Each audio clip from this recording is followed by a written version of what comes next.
Red meat को लेकर ये बात बड़ी कंफ्यूजन पैदा करती है that high consumption of red meat increase the risk of heart disease and cancer. इसके पीछे की हकीकत क्या है? ये एक मिथ है या फैक्ट है? चलिए देखते हैं इस वीडियो में।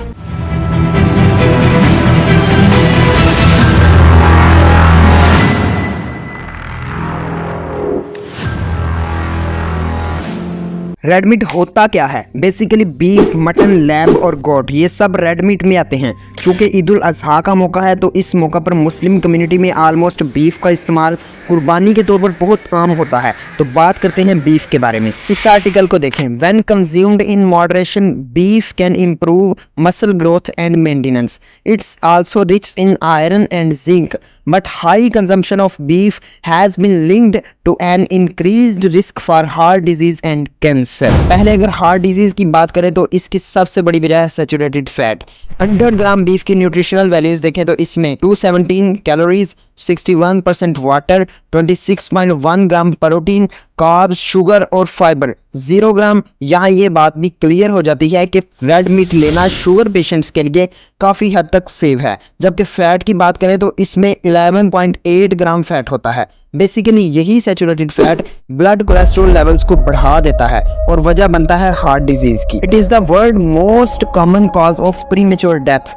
30 से 55 साल की 84,136 खवातीन पर एक स्टडी की गई जिनमें cancer, diabetes mellitus, angina, MI, stroke या कोई दूसरी कार्डियोवैस्कुलर डिजीज जैसी कोई बीमारी मौजूद नहीं थी। 26 साल के फॉलोअप के दौरान 2210 नॉन फेटल इन्फ्रेक्शन इंसिडेंट देखे गए और 952 डेथ्स देखी गई कोरोनरी हार्ट डिजीज की वजह से। These data suggest that high red meat intake increases risk of CHD। इसीलिए जिन लोगों को सैचुरेटेड फैट की वजह से कोलेस्ट्रॉल लेवल्स बढ़ने का खतरा है उनके लिए लीन मीट लेना काफ़ी हद तक सेफ है। अब अगर कैंसर की बात करें तो colon cancer it is the most common type of cancer world wide. कुछ स्टडीज के मुताबिक high consumption of red meat cancer risk बढ़ने की वजह है, लेकिन कुछ रिसर्चर्स ने रेड मीट कंपोनेंट्स को भी कैंसर की वजह दरियाफ्त किया है। जैसा कि इस आर्टिकल में लिखा है कि आयरन रेड मीट के कैंसर कॉजिंग इफेक्ट का जिम्मेदार है, या फिर हेट्रोसाइक्लिक अमाइनीज जो कि एक कैंसर कॉजिंग सब्सटेंस है जो मीट के ओवर कुक्ड होने की वजह से प्रोड्यूस होता है।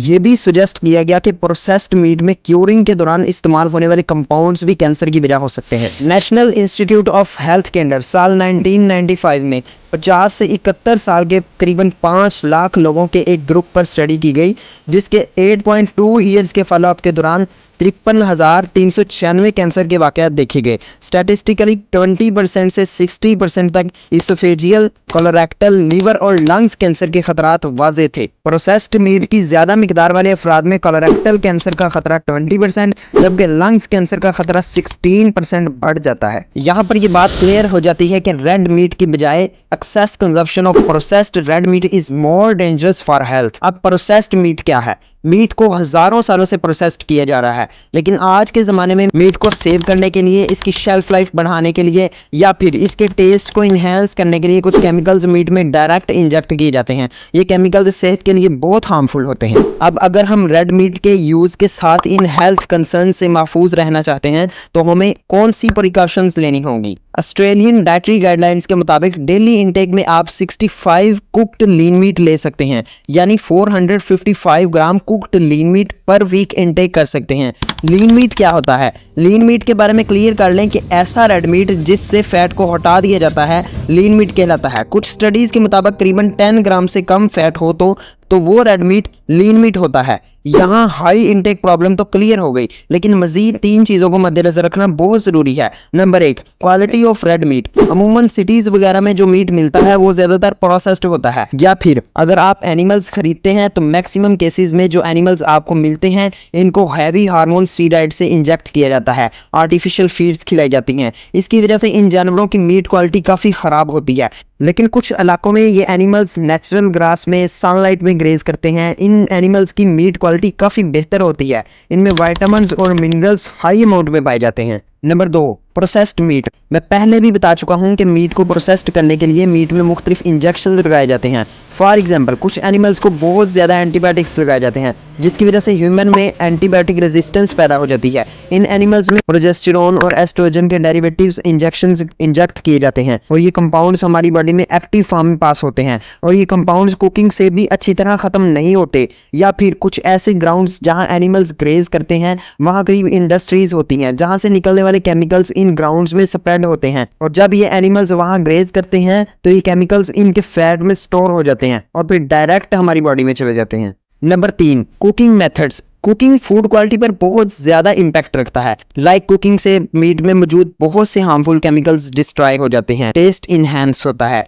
लेकिन ये मुनहसर है कि आप किस तरीके से कुक कर रहे हैं, यानी कुकिंग के लिए टेम्परेचर कितना है, या फिर मीट कुकिंग के वक्त फ्लेम से डायरेक्ट अटैच तो नहीं। अगर आप 100 डिग्री पर कुक कर रहे हैं, यानी बॉयल करना या स्टीम करना वगैरह, ये काफ़ी सेफ मेथड है। लेकिन कुछ तरीकों में मीट डायरेक्ट फ्लेम्स के ऊपर कुक किया जाता है, लाइक बेकिंग, रोस्टिंग, बारबेकिंग वगैरह। इनमें आपने देखा होगा कि मीट कई जगहों से जल चुका होता है। बेसिकली इस जले हुए ब्लैक हिस्से में कार्सिनोजेंस और मुख्तलिफ तरह के कैंसर काजिंग हार्मफुल केमिकल्स मौजूद होते हैं। और अगर आप मॉडरेशन में रेड मीट कंज्यूम करते हैं तो ये आपको vitamin B3, B6, B12, iron, zinc और फास्फोरस मुहैया करता है, मसल्स मास को मेंटेन करता है, एनीमिया से महफूज रखता है और भी बहुत से हेल्थ बेनिफिट्स आपको प्रोवाइड करता है। इसके बेनिफिट्स पर मजीद एक और वीडियो में बात करेंगे। ईद की खुशियों को सेलिब्रेट करें और कुर्बानी खरीदते वक्त और मीट इस्तेमाल करते वक्त इन प्रिकॉशंस को मलूज़े खातिर रखें, इन चीज़ों को लाजमी जहन में रखें।